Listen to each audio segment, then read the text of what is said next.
This is for the players.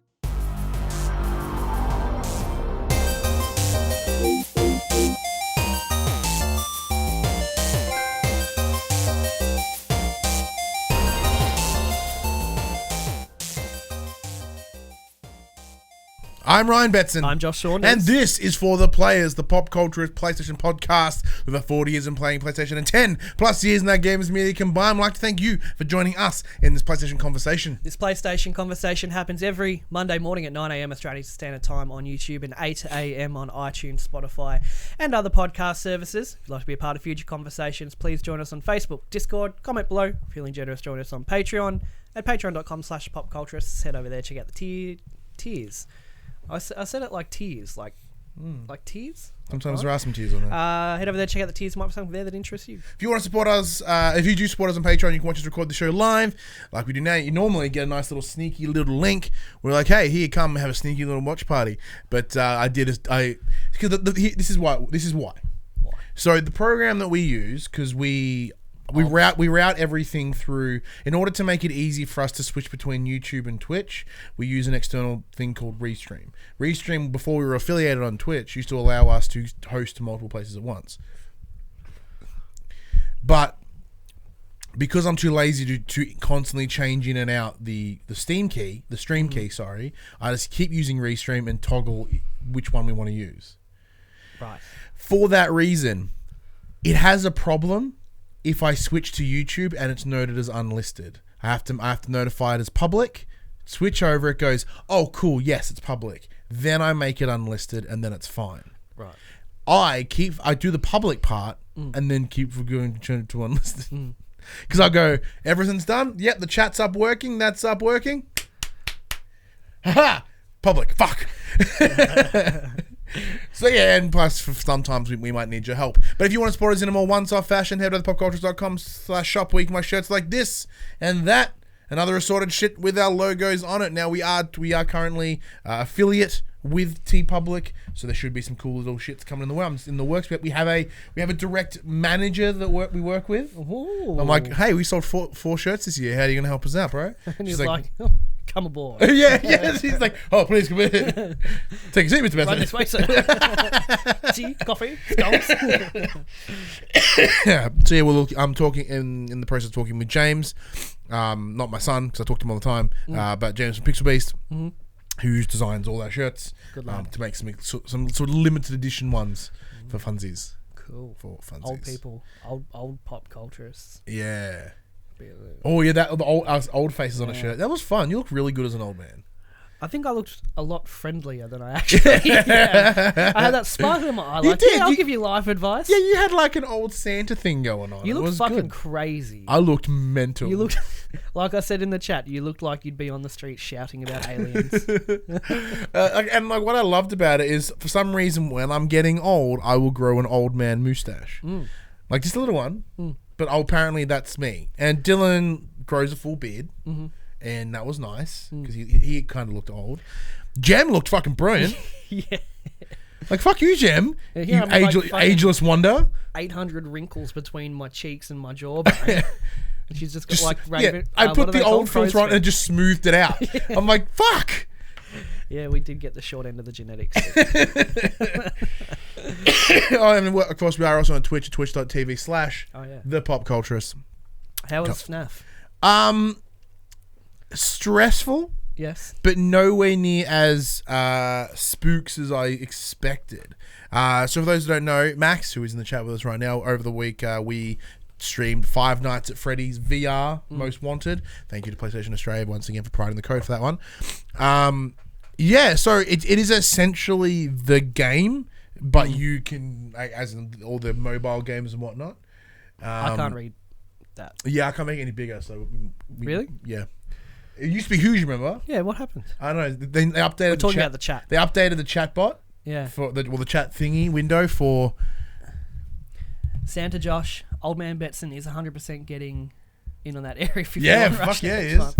I'm pegging that shit. Naruto running that bad boy. I think Max is saying FNAF was lame.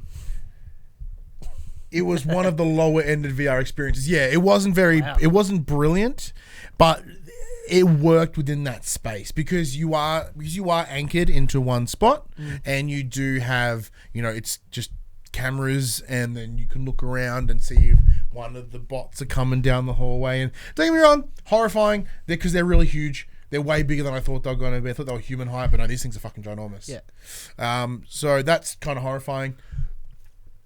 A couple of jump scares, but nothing too crazy. So we played the first one. I think there's like 4 levels per game, I think it is.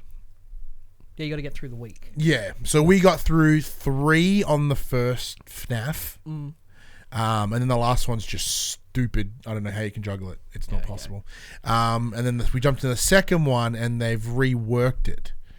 As I'm sure because your son played FNAF, didn't he?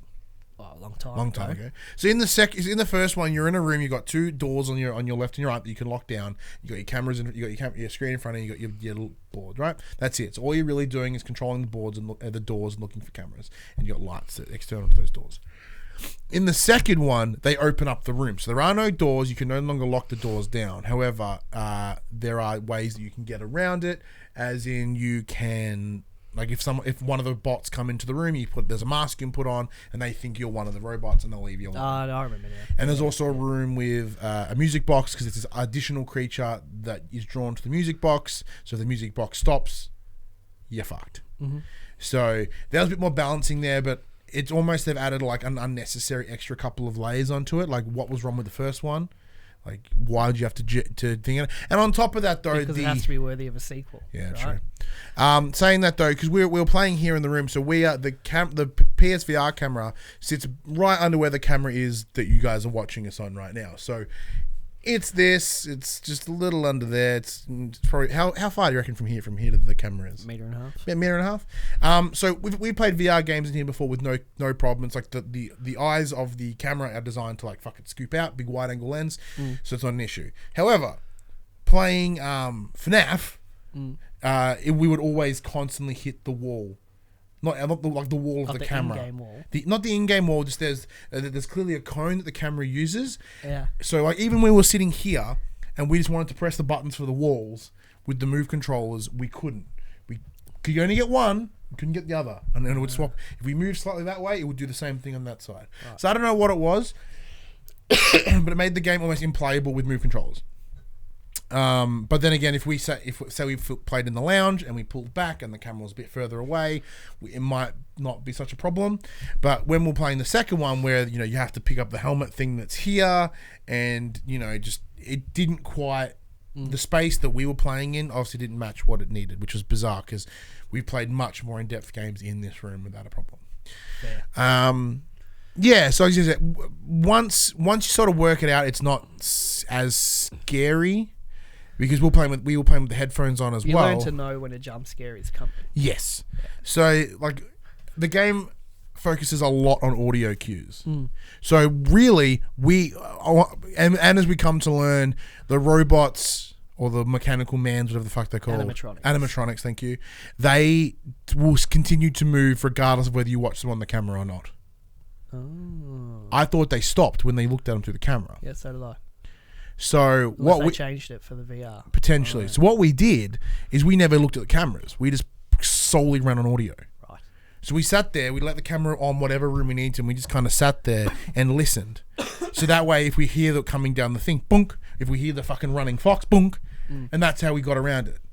And because like there is no it's weird because there's almost like no benefit to change cameras.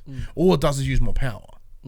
Because it's this kind of this balancing act, right? You need to keep yourself safe, and there's a power meter. You need to survive from 12 to 6 using this power, right? You only have so much, and everything you do uses that power. So changing cameras, power, doors, power, whatever. So yeah, it was just easier for us to sit there and be like, bang, there it's coming. Then we put the light on. Is it still there? No, it's gone. All right, leave the door up. Wait, bang.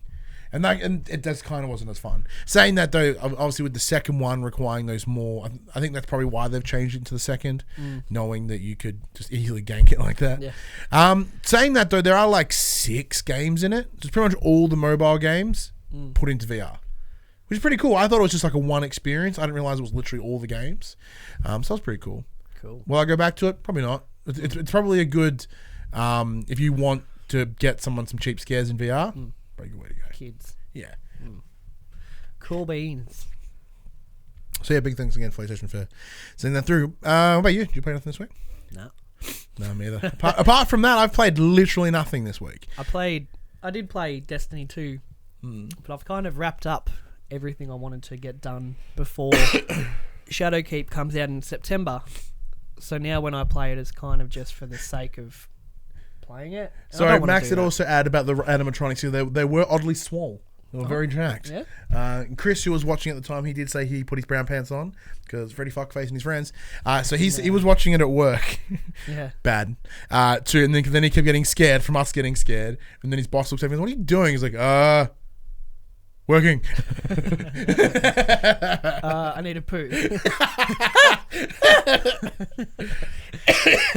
Yeah, so I've kind of done everything I want to do in Destiny 2 Big old fucking bit of food on my laptop. before the next expansion. So Yeah. When is that? September. Okay. So it's been like, I played a bit of Rocket League, wanted to play, dick around on the Vita and unironically see what's new, and it formatted itself. Ooh. So that was a bit shit, so I didn't play my Vita. James has been playing with it in my bed. He hasn't turn it on yet, but he's just like, "Oh, Daddy." Yeah. I'm like, I should probably look after that machine. It's a relic now. Yeah. No, so nothing. So I was looking at buying some because we have the PSP on there and the Vita's normally sits there, but because there's no stand, they keep falling over. So I found some stands online. I might get some stands. Okay. Pointless facts. Sure. But yeah, nothing. No. I don't know. I have nothing interesting to add to what we've been playing. Yeah, because I'm in the same boat. Like outside of the stream on Wednesday, it's just. I think because I had that week off being unwell and I played games so hard. Like I said, I got like 2 credits in that week. I got a platinum. Yes, Max, I got bad juju. That's the new gun in Destiny. Ah, nice. Not the catalyst yet, though. Yeah, so like, as I spent that whole week just kicking that game's ass, and by the end of it, I was like, I don't want to play games for a little bit. So I watched a lot of TV this week, actually. I watched Community. A lot of Community. The Community's so good. The new season of Queer Eye started on Netflix yesterday, so I'm going to watch that and cry because they're such a brilliant show. It shows is fantastic. Warm-hearted, excellent. Speaking of not being warm-hearted, though, fuck the Russo brothers, might I add. So the Russo brothers are the ones that I feel did like I'm out of the loop on something. Oh yeah, I'm know who going they to are. fill you in. Yes. So for those who don't know, the Russo brothers are the guys that directed and I believe wrote the Avengers, like Infinity War and whichever one was. What was the last one? Civil War. Not Civil War. What's the one? Infinity War and Endgame. Ultron. Endgame. Okay. Right. So prior to their work on the Marvel Cinematic Universe, one of the things they're known for is Community. They were one of like the sort of directors and writers of Community. So over the last week, heading into Comic-Con, which is this weekend, they were posting these videos. There was like Hall H, 11 o'clock on this particular date. And we're like, oh shit. And like 2 of those videos used Community. Like you ever watch Community? Dabble. All right, so there's 2 characters, Troy and Abed. They have it when in the first season they're learning Spanish, and they create a song called the Biblioteca. Like if you're a Community fan, it's awesome. So they put that behind that audio behind this 11 o'clock, right? I'm like, pardon? Because the whole running gag in Community was 6 seasons and a movie. They've done 6 seasons, Right. and we're waiting for the movie. And I'm guessing it ultimately went to that. No, they're like, oh, we just did a panel. It's kind of like a retrospective of what we've done, so we put that in there, and like, fuck you. They announced some other movie that they're doing that I don't give any shits about. Like, but I don't think Paris cares about it. Yeah. But I mean, like, that's just. But 2 out of the 3 videos that I saw had Community, and the third one had Avengers. Like the audio from Avengers trailer. No, I think that's just people forming their own opinion on what could be there and then getting upset when it's not. Yep. That's the internet. Yeah, no, totally. It's my expectations that are the problem here. Well, how about the 2 Game of Thrones writers who bailed on their panel at Comic-Con? Wait, what? They didn't go. Why not? They had scheduling and conflictions, They just want to get which yelled they at. discovered like a week before Comic-Con for some reason. No, they didn't go. They didn't want to get yelled at? Pretty much. Did that panel get bad? I don't know. There's like one other guy just rocks up and he's like, oh no. Jamie Lannister was there. Hey. Everyone loved him. Nice. There was an article writing like, the room had a toxic vibe about it, blah, blah, blah. A Twitter from a journalist, and Jamie Lannister is just like, no, the room was really good. People were really, really cool. I had a great time. Yeah. Like, why, like, trying to get clicks on this? Yeah. That was fun. Saying that, though, on top of that, talk of wrestling, because as you know, there's a 24/7 championship right now. No, I didn't know. Okay, 24/7 champion is it's like the hardcore belt with none of the hardcoreness, right? What's the point? Exactly. Okay. But in terms of its creative, it's being left in the hands of the wrestlers. So right now, R-Truth and Drake Maverick are the two big leaders of this belt. Right. So that although there's a big horde of other wrestlers that are getting involved, it's primarily around these two. So these two are the brainchild of this belt. When Mick Foley announced his belt like 6 months ago, everyone's like, that is the dumbest shit I've ever seen in my life. It's gross. But they've managed to turn it around. So what they do now is, because it's 24/7, they do shoots outside of the arena to add to it. So the story right now is Drake Maverick, he got married and he was the champion at his wedding. So he won it, got to his wedding, and then speak now for, who objects to this marriage, speak never, hold your peace. Fucking R-Truth stands up, decks him, takes the belt at his own wedding. Beautiful. Okay. So for that reason, his wife's really mad at him. Having said that, if you had the belt and you saw a fellow wrestler lurking around with the ref. Yeah, so the ref's always hidden, and that's the best thing about it. So one of the other days, one of the guys just opens his car, and there's a ref. He's like, "What the fuck?" and then gets decked. So there's the fun in it like that. Okay. So the ongoing storyline is that Drake Maverick is yet to consummate his marriage, right? Because he's too focused on 24/7 belt. Okay. So that he had the belt, they went on a honeymoon because he won it again at Raw, and all the photos of him with the belt and the wife's kind of in the background all blurred. He's like, hey.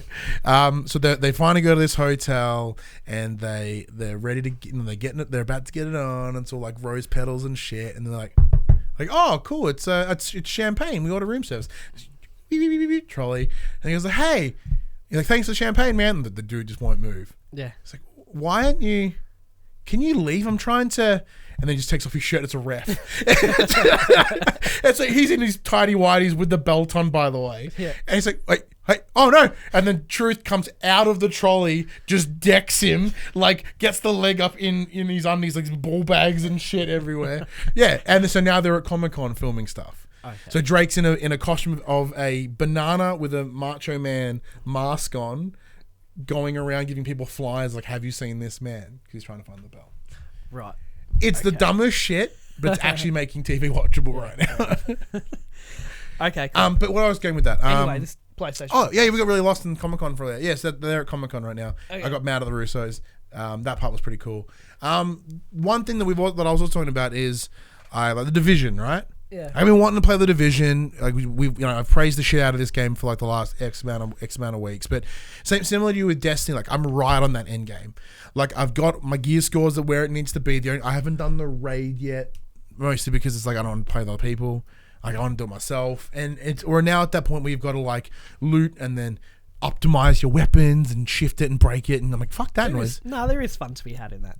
I'm sure there is. Once I do it, it might be fine. But as of right now, I'm like, that's way too much effort. Yeah. I was like, look at that. I'm like, I don't want to break down shit. And like, I like just going, is that better in stats? Yes. And then I'm back into it, right? Yeah, this is new content, as we said, talked about last week, but it's just I'm just not feeling it. Just not feeling it. So that's when I thought about Wildlands, because Breakpoint comes out in like 2 months. I was thinking, well, maybe I jump back into Wildlands. That game's shit solo. That was my concern. Because you got 3 AI companions. And that was my concern. Apparently what people do with 3 AI companions is command them just to stay. Like, where you load in the start of the game, then just go off. Wait, we can do that? Apparently. Sick! Yeah. You 3 stay there, just, I'm going to go. Well, but every now and then they'll teleport to you. So you're like stealthing a base, and you're like, like, fuck. Well, if that's the case, if we can do that, because you said you'd be interested in jumping back in. If you're in a party with a friend, there's no AI companions. Oh, they all you made me disappear. happy. But if you're just in by yourself, you get 3 AI companions. Okay. Sick. But if you're grouped up, you get no AI companions.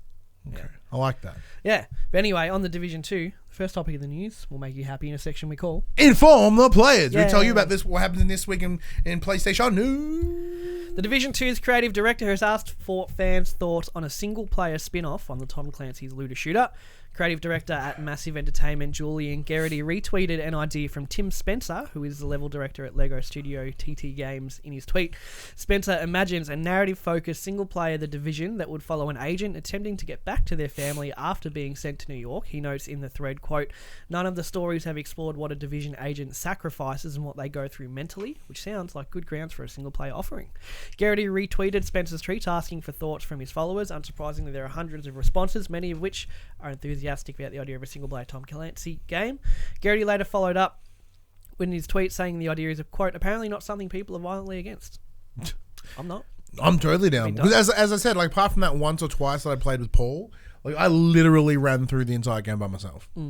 And the only downside to that is because the game is structured around working together, I kind of didn't pay attention to any of the story at all. What do you mean? I don't know, because it's all about multiplayer and like the stories. Yes. No, I mean, like the way they're talking here of this very focused, specific story that you can only get in a single player game. Like because you can do things in any order and it's all kind of scattered and like they're all little small individual stories. Yes, they're good stories, but there's no big. Like, there is a cohesive narrative, but by the end, I was like, I don't know who that is. I can't complain. It had, like, the slow-motion camera pan up in the final cutscene with, like, all the people from the settlements, and it's like... And it's kind of... I don't know any of your names. It's trying to make you go, yeah. Like, and I'm like, I don't know who any of them are. I was the same. So, like, it is my fault for not paying attention to the story, because, you know, there's that bit, like, that joke of, like, story sucks. Did you pay attention to it? No, the story does suck. Yeah. It's actually probably the worst part. Yeah, like the gameplay in that game is way better than the story. I found more enjoyment out of like the echoes, and the cell phone recordings, than the cutscenes for the story. Yeah. So that was really really dope. But having a story like this, which is very personalized and very deep by the sounds as well, very very cool. It would be cool if as well. If you played Division 1 and had your character in New York, continue their story and grab your Division 1 character and it like copies them over to this Division single player game. Yeah. And then it's about your character trying to get back to their family. And it will be reasonably achievable because they can just use the same build of Division 1. Like, it's totally fantastic. No, well, because New York's coming back in Division 2. It is. Like, so DLC, yeah. It's already there in like an asset point of view. Yeah, I'm down. I would totally buy that game. Oh, sorry. Speaking of story, one thing I did do with Days Gone, because you know how I got to credits of Days Gone, thought the game was done. It's fucking totally not. Oh. There's like 4 or 5 more missions afterwards that are all kind of like finalizing stuff, and it also leads into the next game. And like, okay, so how far did you get? The biker camp. Did you took Boozer there because she's gonna like fix him up. Did you ever meet a dude named O'Brien? Maybe. He's a dude in like suit. I did. Yeah. It like ties into like Splinter Cell or something. Siphon Filter. Siphon Filter. That's right. Spoilers. That dude is a freaker. Oh, but a smart one. Yeah, because all the Nero guys, what they're doing is they're researching on how they're evolving. Right. And then at this point, you go to see him, you're like, what, like, I thought we were done, dude. Like, what's going on? And he takes his fucking... He's like, you know how I told you they're all evolving, whatever. He's like, yeah. And he's a fucking freaker. I was like, oh, shit! That's cool. Yeah, because I thought the game was done. I'm like, oh, that ended really quite nice. And then, then there's still more. I'm like, fuck. Just, fuck yeah, but stop. Yeah, it's just, fuck. Yeah. I'm too far through not to do these last few missions. Pretty much what it was. I was like, this is brilliant. Because like it's a complete setup for what presumably is a sequel. Yeah. And it's just the idea because you never really finalize what's going on. Like all the freaks are still totally out there. At the end of the game, everyone's like, yeah, I found my wife. But the freakers, fuck the freakers, I'm happy. Okay. But now it's like, you should probably pay attention to the freakers. All right. I know where I was going with that. Oh, yeah, because the story. Sorry. Yeah. Cool. I'm down for the Division single player. Number 2, not everyone gets along with first-person shooters, and CDPR, Cyberpunk 27 developer CDPR, seems to be aware of this. The studio knows that if you primarily play third-person action or role-playing games, you might have trouble getting to grips with Cyberpunk 2077. Because of that, it's included a number of difficulty settings. Speaking to WCCF Tech, CDPR Alvin Liu explains that developers thinking on the subject, quote, if you want to play more casually for the story and maybe you're not experienced with shooters, which was a real big concern for us, we want to tell a story and maybe you're a big fan of The Witcher and you're not comfortable playing a shooter, we have settings available for that. Previously, the studio confirmed that Cyberpunk 2077 will have difficulty options similar to The Witcher, ranging from easy all the way to hard. In other words, if you're just looking to enjoy the stories of Night City without worrying too much about combat, then the game should have you covered. That's my setting right there. Easy mode. Well, we've discussed plenty of times on the joys of an easy mode. And it's just because a lot of the fuss when it was revealed that Cyberpunk was a first-person shooter, people were like, no. We want third person, and I'm on the other. I don't think we have enough first person story oriented games. So I'm glad that they've actually talked about it. I mean, like, how can we, make this easier for people to make the transition? What options can we give them? So yeah, it's just a nice thing. So they mention how specific they're going with those details. Not quite, not yet. No. So I do wonder. It sounds like just like a discovery mode, like an aim assist sort of stuff. Maybe like enemies are just like super easy and do no damage. Yeah, like, that's fine with me. Yeah, like I want to feel like a fucking badass. Like I don't want to be like pinned down and think strategy. I just want to see a story in this game. Really. Yeah, I agree. For me, it'll come down to the difficulty of the normal mode. Like, think about like Wolfenstein, right? Which does come out next week too. When I played Wolfenstein 2, and you like remember how we got fucking monstered on normal, and then easy was too easy. Yeah, is this weird line? So like I'm hoping that it's like that. Like if it's that sounds too easy, I'm like, well, can I do normal? Normal's fine. I think the Witcher had difficulty pretty well set. Like for like every spot in between where you're like, that's too easy, but that's too hard. I think there was always something in the middle. Cool. Yeah, I didn't play a lot of The Witcher, so I don't remember it all that well. Yeah. This is a quick one. Sony Interactive Entertainment Shanghai will host PlayStation press conference at ChinaJoy 2019 on August 1st, the company announced. It will be streamed on a bunch of Chinese stuff, but it's teasing 14 brand new games. All Chinese games. Yeah. But seeing as PlayStation are quiet everywhere else, yeah, it's something. August 2019's PlayStation. What the fuck? August 2019's PlayStation Plus games have supposedly been leaked. According to pictures received from Arita, 2 PS4 titles have shown up as free on the PlayStation Store, complete with the usual little PS Plus logo. We've seen games leaked early before, but this is especially soon. Anyway, the 2 games are Star Wars Battlefront 2 and EA Sports UFC 3, supposedly, and the off-screen snaps themselves looked mostly legit. I'm happy with that.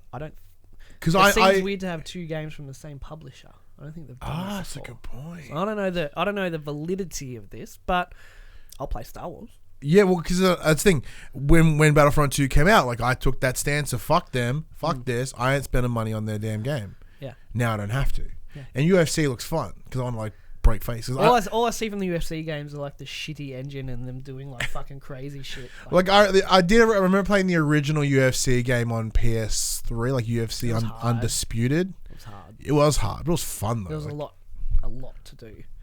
A lot of button mapping and but it was fun. Once you sort of got it, you'd be able to go all right. So I think that would be a bit of fun. Number 4, Sony Interactive Entertainment has announced that they're opening an office in Adelaide, which will create 32 new engineering roles. Acting Minister for Trade, Tourism and Investment Tim Whetstone said that the new Adelaide premise will provide highly skilled engineers an opportunity to progress their careers with a high-profile global company. Progress their careers with a hoe.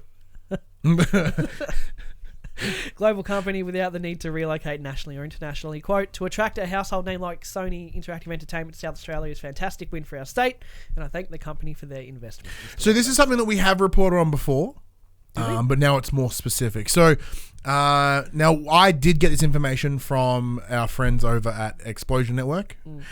They found this a very obscure article about essentially PlayStation setting up almost a server farm in Adelaide. Right. Yeah. So the idea is... It does say they're focused on engineering over there. So what it looks like they'll be doing is this will be the home base for PS Now in Australia. Right. Cool. So hell yeah, it looks like so. That was the sort of from reading through what was there available before. It's like okay, this is what we're getting at. And if you go on the PSN, you can find PS Now stuff. You can't do anything with it, but you can find it. Right. So I think they are in the process of bringing that here, and this is awesome. It's awesome for Australia, which is a big thing. Adelaide makes sense. It's literally in the middle of the country, so no matter whether you're in the east or the west coast, you're gonna have the same experience. Presumably. I don't know what it is like in like northeast Western Australia. Probably not great. It's like Broome and shit. Probably better than here. Yeah, probably. Yeah, so like that's a bonus, and that's exciting. It's totally exciting. Like I still don't think the internet infrastructure here is good enough for it, but they're trying. It's something. I'm down with them trying. Something. Top selling games for week ending last week: number 10, F1 2019; number 9, FIFA 19; number 8, Rainbow Six Siege; number 7, Assassin's Creed Odyssey; number 6, Spider-Man; number 5, Mortal Kombat 11; number 4, Minecraft; number 3, GTA 5; number 2, Anthem; number 1, Crash Team Racing. You go Crash Team Racing. Yeah, whatever. Anthem. But have you played any more Anthem? No. Oh, you think you're done? I can't bring You're done with it? I can't bring myself to do it. What? So I'm gonna give it one more go. Yeah. Okay. So say like, had you played more since we last talked about it? What, last week? And did you just sort of hit a point? No, I didn't play anything in the last week. But I haven't played fucking anything, like I said in the last week.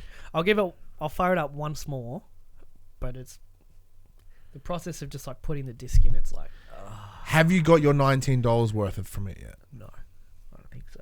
Wow. Maybe. I'm gonna give it one more good try. I like but it. I think that's speaking enough to what I think of the game. I agree.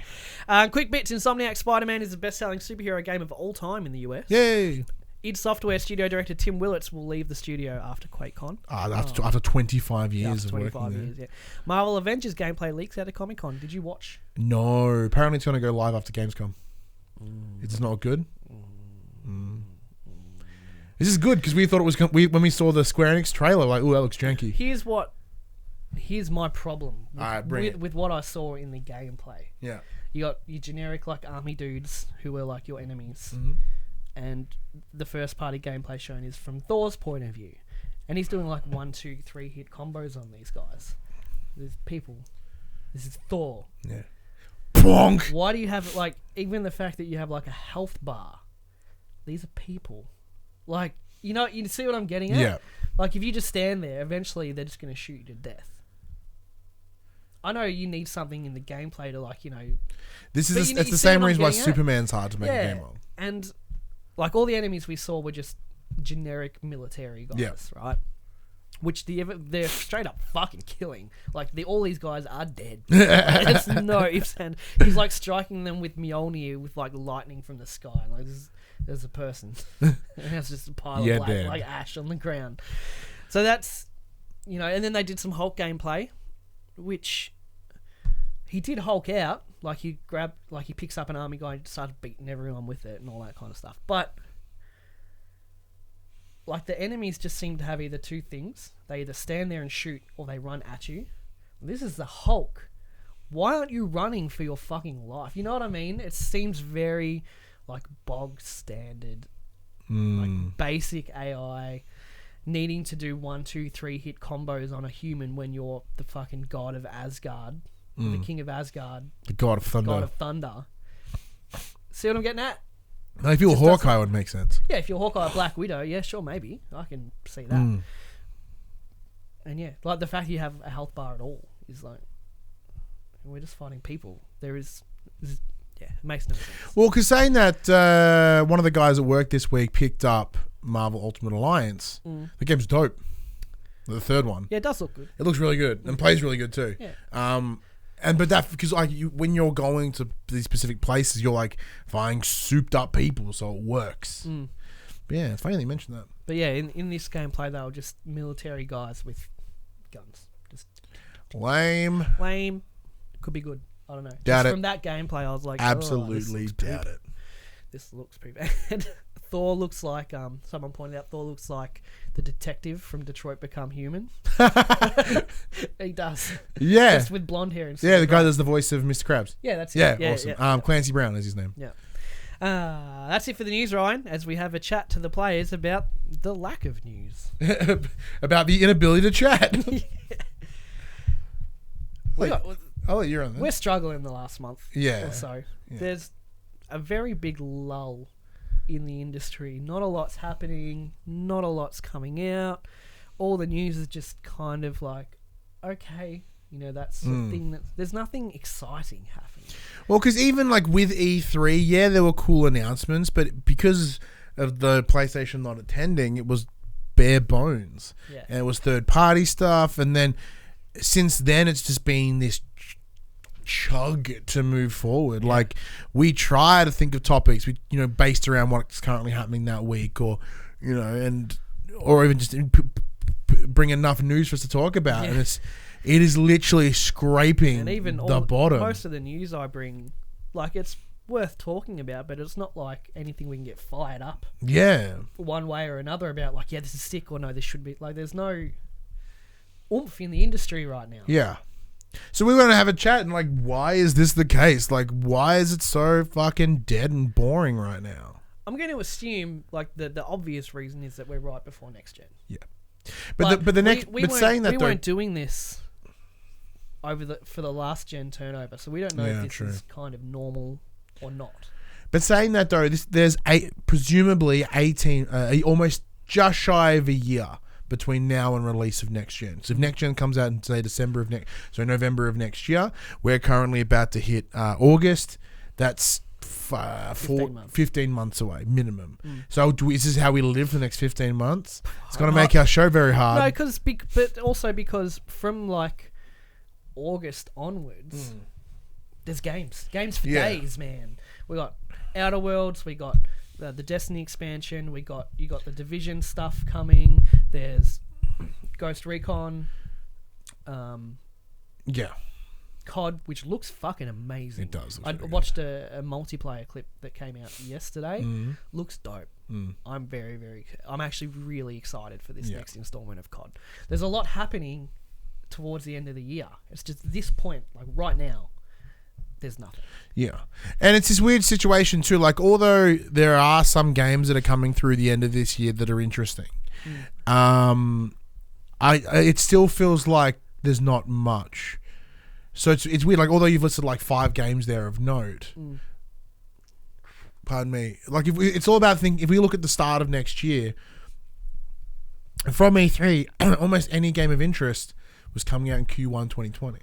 So my theory is that everyone expected this big, potentially next gen coming out at the end of this year, or they expected a big bum rush of huge titles. So everyone pushed themselves back into Q1 next year. Little did they realize everyone had the same thought, and they've all moved themselves to Q1 of next year. So it's almost by that bare bones the end of this year. Yeah, but I don't think bare bones is still the right term. There's still a lot coming and a lot of big games coming. But for that reason is why I think there's no hype or anything right now, because every publisher of note, aside from a handful, have put everything in the start of next year, and they can't have information come out now when there's still 6 months to their game. So they're like, well, if we released in November, we can drip feed stuff between now and November. It loads out the back end of this year. It's all fine. But like, even then, like, let's think about what is coming out. Like in November, we have Death Stranding, probably going to be delayed. But they can't drip feed any more Death Stranding because they've been doing that for 3 years, and we're at that point of saturation with Death Stranding. I think that. Do you think they've gauged like general perception as being like, we're kind of having enough of this now? I would think so.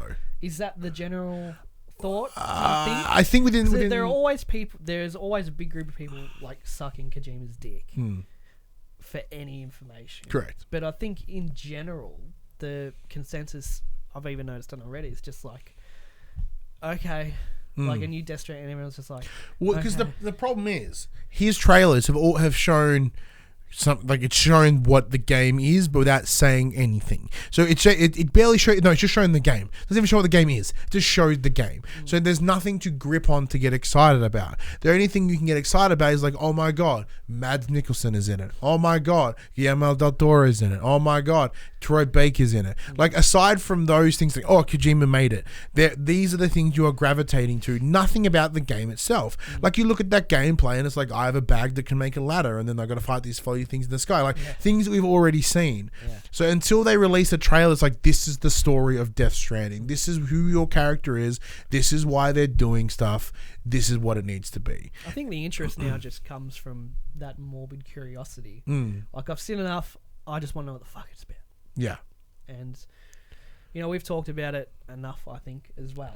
I have no interest. I have no interest in talking about it. With everything coming out in the next few months, because of the lack of interesting stuff to talk about, we've already talked about, a lot of what's coming out. So which leaves us now with nothing to really, until we play the game. Yeah, and then on top of that, like, because we have been doing this for over 2 years now, so over 100 episodes, like, there are some evergreen topics that we've already covered. Yeah. Like our PlayStation Origin stories has been done. What games we want to see remastered have been done. Like I'm sure they would change over time, but our opinion still is pretty consistent on some of those things. Should Sony make another Vita? Yeah. Yes.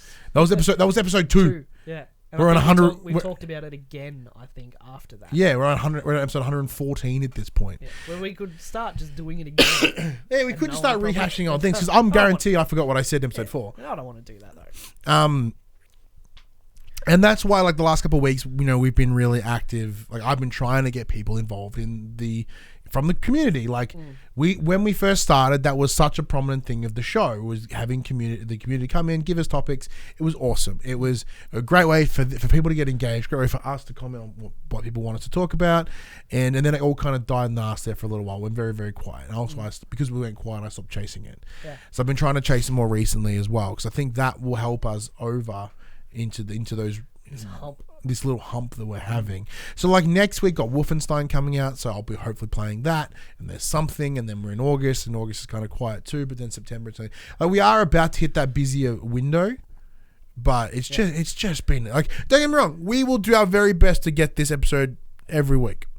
Oh yeah, no, within reason. Talking about that, I mean, so yeah, please don't think this is us going and we quit, because no, fuck no, I really enjoy doing this. Like this is the only time that we catch up. And we've been doing it too long to stop it at this point.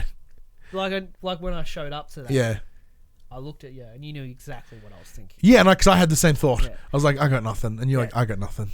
And it's not of like, I don't want to do this anymore. It's just that another week of just scraping for shit to talk about, because there's nothing happening and it sucks. Yeah, it makes the job hard. It makes me wonder, like, if we ever did this full time, right? That was always the plan. This full time, what would we be doing right now? How would we be earning our money? To be Twitch. Yeah, just playing games and trying to talk to people. That be it.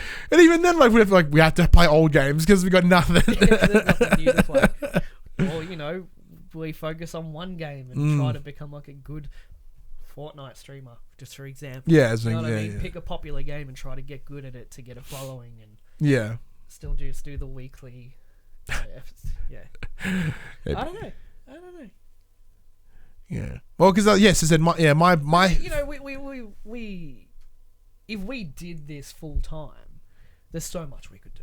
Yeah. We could do like the dumb videos we used to do for reviews and that kind of, like we could do all of that stuff. Yeah. But I like my job and you like your job. I'm enjoying my job. Yeah. I'm like the heir to the throne now, so me leaving is not possible. Like I'm set for 40 years. Yeah, and which is why I look like an old tradie in that thing, the aging app. Yeah, and it looks like I'll probably be running the Geelong site for Gen U. So, because Paris wants to gallivant and take it other places. Oh, he was saying that. Yeah. Yeah, so it leaves. He wants to go like Australia wide. Yeah, because he wants to be the guy that goes places and like build a trailer with D&D in it and take it to places. Yeah. And it's like, well, you have to look after this place now. I'm like, okay. Yes, boss. Yeah. So no, yes, you're the boss. He's like, oh no. Yes, that may happen at some point too. But yeah, like I know there's been like a bit of a lack of enthusiasm the last few weeks. Look, saying that though, Not like enthusiasm to do the show, just the oomph isn't there because in the industry the oomph isn't there. true. Once we get in the room though, it's fucking fine. Yeah. Like, yeah. We've done this enough to know how to like work off each other and keep it going and like, see, we've done like fucking 50 minutes of this shit right now. Yeah. Wow. See? We know how to make this work. Yeah. But it's just tough. It's so tough and there's not, and it's this thing, I'm sure there's evergreen topics we haven't considered, and I guess it's kind of our fault for niching up and making the PlayStation show rather than a general gaming show. But if it was more of a general gaming show, I'd probably hate it. Yeah, I don't know. I mean, there is so much to talk about for gaming as a whole. Like Xbox and Nintendo are firing on all cylinders right now. Yes, yeah. More than PlayStation are. Certainly. So if we were a general gaming show, we would never ever not have a topic. Yeah. I don't think. Yeah. Like the Switch with, you know, the new ones coming out. But the the new new like a class Vita. action lawsuit against Nintendo because the Joy-Cons are all dog shit. Wait, you know? what? A lot of the Joy-Cons are suffering from drift. Yeah, but that was from day one. That was a day one problem. Exactly, and it's still happening. happening. Holy so now shit. there's a class action lawsuit against Nintendo for this because apparently the Joy-Con uses a graphite thing, and as it wears away, the little fibers get in the way of the sensor, and Nintendo haven't addressed it, haven't fixed it, or anything. Interesting. So now there's a big class action lawsuit against them for dodgy products. Ooh. Yeah, Ooh. so that's the thing. You know, Toad's a thing. Microsoft, they've brought out heaps of Gears news this week. I know we don't care about Gears because we don't play the games, but if we did, you know, there's topics there. But I also like just being focused on PlayStation. Yeah, I like being focused works. Because if we had to spread, I don't fucking have time to keep up with the Switch. I don't even play my Switch. I would like to sell it, to be honest. See, this is the thing. When When we started PopC, like PopC was that big branch out, throw everything and everything thing. It's like, hang on, we don't have an Xbox at the time. Yeah, none of us have an Xbox. Yeah, then we got an Xbox, and I never use it, and then we got Switches, and like, you know, we had It's cool for a couple months. Yeah, like we had a great relationship with Nintendo. Like, look, we've got 2 fucking Christmas cards from them. Yeah, like, very nice. you know, and the thing is that we haven't. I think I've said this before on this show, another show. Like, we haven't spoken to them in like 6 months. Because there's nothing I want to play. Yeah, because there's just nothing jumping me over there. Like, probably might talk to them like come Pokemon time or something. There's But a shit ton of indies, but the Switch tax just turns me off wanting to buy them there. Yep. Because they are more expensive than anywhere else. Yeah. And that's dog shit. I'm burnt out on Nintendo franchises. I didn't like Breath of the Wild. Odyssey was fine. It was a good game. 10 out of 10. No, it's just another fucking Mario game. See, and on Donkey Kong, it's just all the same shit. Even this Pokemon game, I'm like, oh, yeah, I'm not. They interested. had this golden opportunity to like go do something. Bring fucking everything crazy. together. Bring everything together. Change up the gameplay. Make it like fucking Ni no Kuni. Yeah. Where you're battling, but then you actually control your Pokemon and use it and do your dodges and all that. Like, do something cool. And they're just like, here's like 20% of the Pokemon roster. There's 8 gyms and the fucking Elite Four. It's like, you motherfuckers, you cashing it in hard. Yeah, I have like, and that's a tough thing because like I want to like Nintendo stuff, but on top of that, you know, like the people that I work with, because their enthusiasm for Nintendo has actually damaged my enthusiasm for Nintendo. Like, for me personally, they're like Nintendo has almost become a trigger word. Pokemon's becoming a trigger word. Persona is now a trigger word for me. No way. Dude, there are people within the group, and as much as I think they're amazing and I love them, They love Persona. So much, and it's almost like relentless. Sounds like I'd get on with them quite well. You would get on just fine, but like the amount that I hear it like 5 days a week, it just drains my like. Yeah. So yeah, if someone says Persona, I go. Huh. If someone says Shin Megami Tensei, huh? Shin Megami Tensei. Yeah, I don't. Danganronpa. Danganronpa, I'm okay with. Because it hasn't been burned to the ground just yet. Like same as Pokemon as well. I'm like, oh. I look at my Switch and I'm like, fuck, that's a good machine, and I don't want to touch it. I love everything about the Switch except playing it. Yeah, and it's weird, and I don't know why. I've just got like we did play it. Like we went hard on like Stardew Valley and stuff. And, yeah, at AB Expo. Yeah. Yeah, and I put like 80 hours in nostalgia. Yeah. And see, like, the problem that I'm facing, and like, this is my concern, is like, because for some reason, I'm not enjoying the Switch as a handheld. So for that reason, I'm forever concerned if they do release a Vita 2, will I even play it? Fair.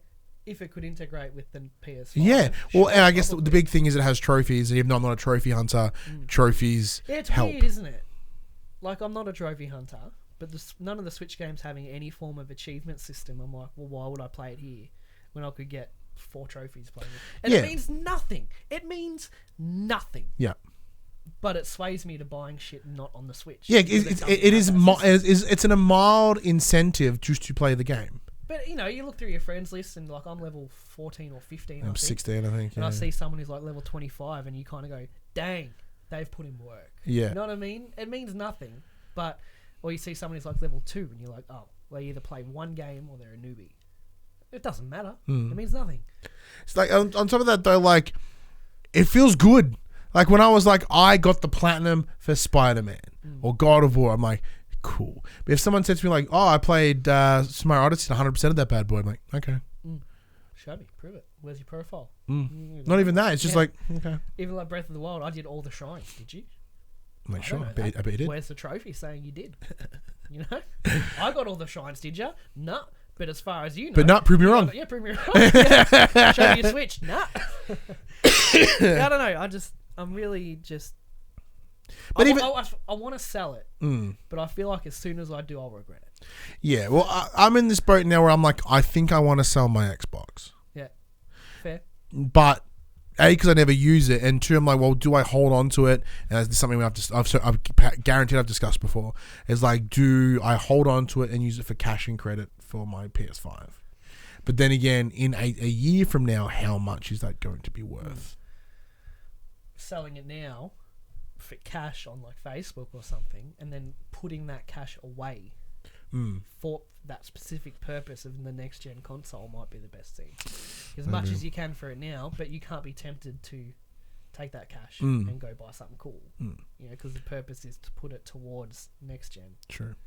Because like, or you have like a little next gen tin. Yeah. Where you like just, you know, you got spare change, you got $10 in your pocket. Like, yeah. So like, because going back to when like PopC started, like we had all intentions to cover everything. We were enthusiastic about, you know, Nintendo stuff and but Xbox we also stuff. fucking hated our jobs at that time as We well. did. Well, this is the thing, because I talked about this when I was on Jono's show, putting in work, and I was on Dane's show, pushing through Blue, and I talked about that, like how our desire to make PopC a thing was based solely around us hating our fucking jobs. Yeah, and wanting any way to get out. Because like, so when we spent a whole day doing something we hated, we doubled down on stuff we wanted to do.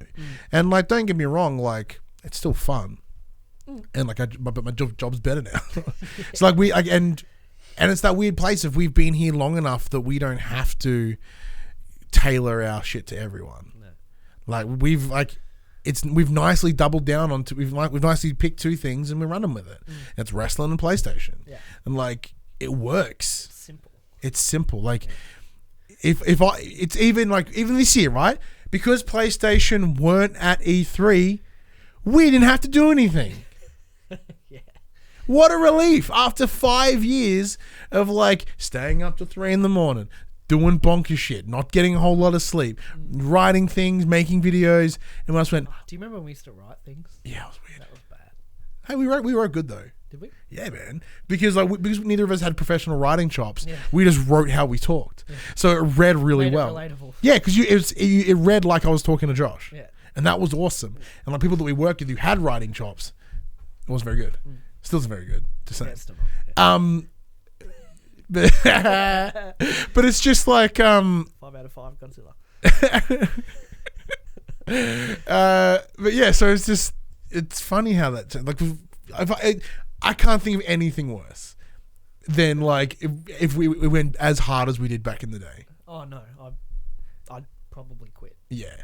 doing this. But our circumstances have changed very drastically since then. Yeah. Very for sure. drastically. But even like movies, we don't even do movies anymore. Because since we stopped covering movies, I stopped watching movies. Yeah, I don't watch much movies anymore. But we have someone who's supposed to be covering. Yeah, the movie. yeah, that'd be cool. Yeah, that'd be nice. I'm saying that though because I'm now like I'm a you know how Kind of Funny Games Daily has like like it's the core and then there's a couple of guests that come in here and there. I do that now for Dash Culture. So for Dash and Buddy, so like once every 2 months I come in and do a show with them, or once a month or whatever. So like I still get to do something creative. Something, yeah. So like I can go there and talk about whatever the fuck I want. Yeah. Even though I like we can do that here too. Probably wrestling. Saying that though, well no, I've been told I'm allowed to talk wrestling because they have their own wrestling show. So like I can only talk about wrestling on their show. Because like their show, which is DCW, Dash Culture Wrestling, their entire show is based around AEW. And where our show's about WWE, so I can go over there and talk AEW or whatever.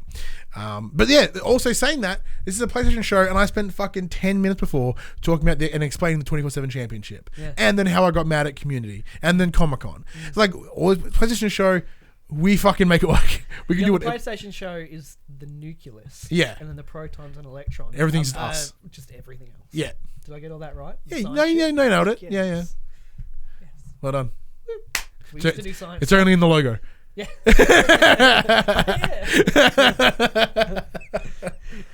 I did not earn my lab coat back in the day. I had no qualification. You were a scientist. I was, yeah. We didn't really do it right though. Saying that, because as we did mention at the start of this, whatever the fucking ramble this was, I did mention that we wanted to get more involved with the community peoples in a section we call From the Players. Yep. So I did reach out again this morning, and we got a couple of things. Now, some of these things are mildly repetitive stuff that we have discussed in the past, so probably won't touch too deep on them.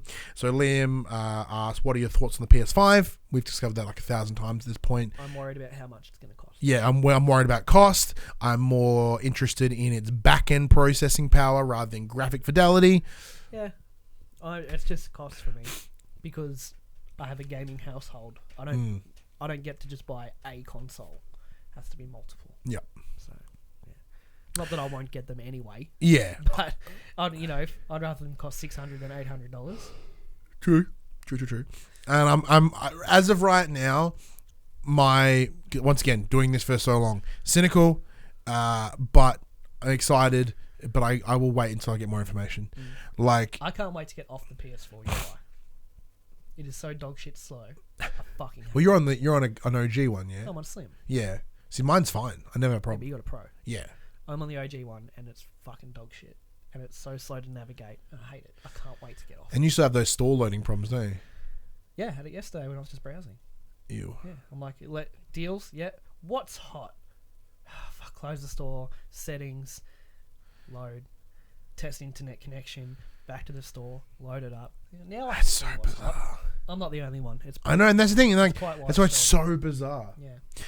But yeah, so I think once we hear more, presumably around February, is when I'll get excited because then we can speculate. I think we'll hear more in PSX. Oh, PSX, yeah. I think we'll get the big reveal probably in February next year. But like right now, we do have a mild understanding of what's going to be in there, but like no specifics. I think specifics is where it's going to get exciting because then like speculating is fun. Yeah. But locking shit down or basing stuff in very heavy fact is where it's at. What you Googleizing? Nothing. Texting Alex. Oh, nice. Zach Jackson asked, if you could go back and cast Keanu Reeves in any game, what game would it be? Squall Final Fantasy VIII. Because Squall is essentially like the depresso, like quiet lone wolf guy, and he has that kind of hair. Put him in Detroit as a robot. As a robot, but he's a robot in Cyberpunk. Yeah, but no, he's just but you know how they got like the dude from Grey's Anatomy, like he looks like a robot too, so that totally worked. Okay, but put Keanu in there because everyone makes fun of Keanu for his wooden acting, right? If he's a robot, problem solved. I don't think he's wooden. Not at all. I think like a lot of his characters. Let me look at my shelf and see what's here. A lot of his characters are written to be that way. I think because he's good at it. Put him in Metal Gear Solid. Make him Solid Snake. Like David Hayter had a voice, but as in visually or voice? Oh, visually. Right. I thought a remake Metal Gear Solid 1, just make because he's based on like Snake Plissken from Return to New York. I think it's called Gangs of New York. Yeah, something like that.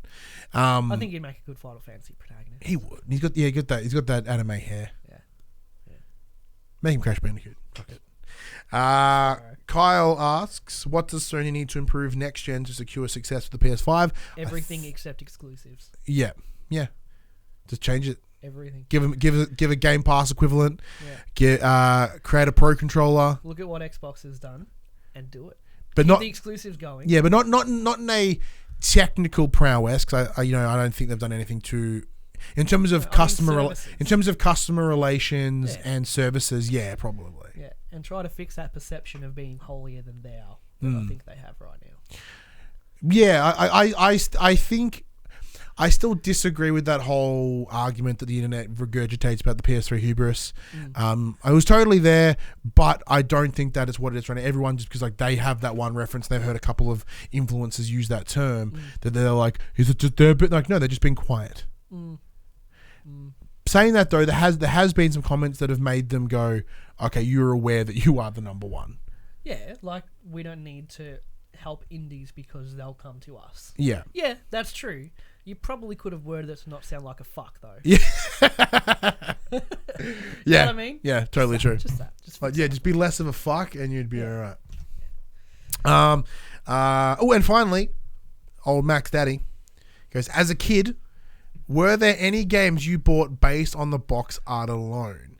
And did they live up to your expectations, or they were a massive waste of what little allowance you had? I never saw box art because my PS1 and 2 were modded. My dad had a guy who'd print out like 14-page sheet and just burn games for us $10 each. So I can't answer that. Yeah, same. There are a lot of times that I would go to like the video shop and just go, that one. I remember looking at games. Yeah. But I remember hiring out a game called Let There Be Blood or In Cold Blood or something, and I picked up just from the cover alone. This game sucked a whole bunch of dick. And for like 10-year-old to realize a game fucking sucks, the game must be so bad. Yeah. Because back then, like if you got a new game, that's it for a couple of months. You fucking play it whether you like it or not. You've got that game, and that's it until like your next birthday. So you had to make the most out of it. And God, I played some shitty games. I played some horrible games. In hindsight, they were shitty. Yeah. Croc. Horrible game. Fucking Croc. Disgustingly bad game. But speaking of games that I bought for the cover alone, Playboy Dimension. 14-year-old Ryan was like, boobies? It has nudity. There is boobies in there. Interesting. Yeah, so it's pretty much just that shot there, but with exposed boobies. Cool. So how is this okay, but the weeb shit's not okay? Huh? I was 15 at the time. I don't remember. No, but like PlayStation now censoring games. Oh yeah, it's a big change of time, I suppose. And this is an Ubi game. I never realized until right now. Can we redo the remasters we want to see episode? Hey, Ubisoft.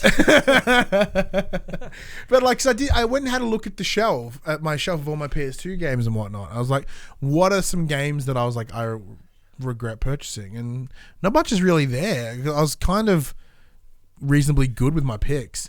Saying that though, like when I did pick up the X-Files game a couple months ago, I was like, yeah, X-Files is dope. This game should be great. No. I do regret currently buying every FromSoft game. Yeah. I just didn't get my money worth out of them because I'm bad. But that's on me. I still regret buying them though. Yeah, very lucky. I don't regret a lot of my games these days. Yeah. All right. But these are games that we would have bought when we were younger. Let's look at games that are coming out this week.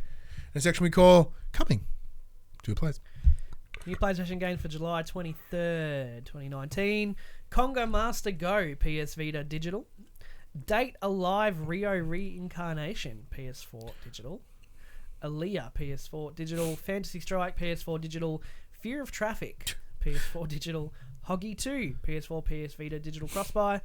Mighty Switch Force Collection, PS4 Digital. Robbie Swifthand, PS4 Digital. It's Johnny Silverhand's brother. Saber VR, PSVR Digital. Smooth Summer Games, PS4 Digital. Songbird Symphony, PS4 Digital.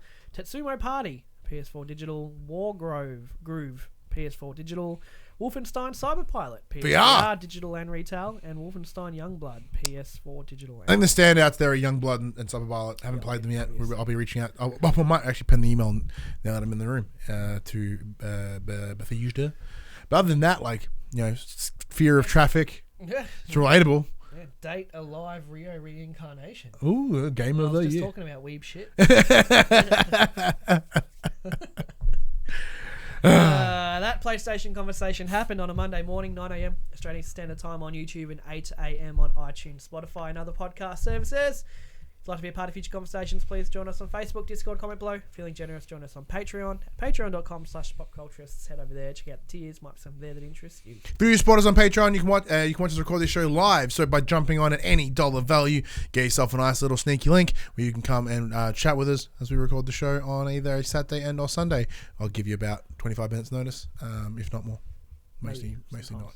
Only sometimes. Today I did good. Take over an hour. Yeah, but then you made it public. This is why we don't do it for a full-time job. If you want to support the Pop Cultures in more once-off fashion, head to popcultures.com/shop. We buy shirts like this and other assorted shit with our logos on it. We are also on Twitch, twitch.tv/thepopculturists, where this week I will hopefully be playing Wolfenstein. That'll be my plan at this point. But until next week, I'm Ryan Betson. I'm Josh Saunders. And that was For the Players. Nothing we need to say. No, got nothing. We can leave that in, I suppose.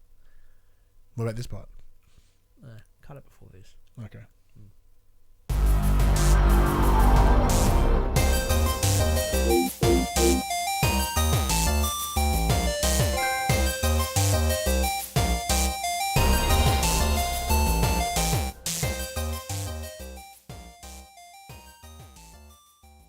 For the Players, the PopCulturists PlayStation podcast is fan-supported at patreon.com/thepopculturists. And we'd like to thank our Patreon producers and our Patreon founders for their kindness, their support, and their generosity. Our Patreon founders: Alpha Ferret, Craig O'Flaherty, David Chataway, Jesse Stevenson, and Jacob Garner. And our Patreon producers: AJ Abotomy, Damien Holdies, Lee Wintershoven, Paul James, Pure Mongrel, and Sean Levitt.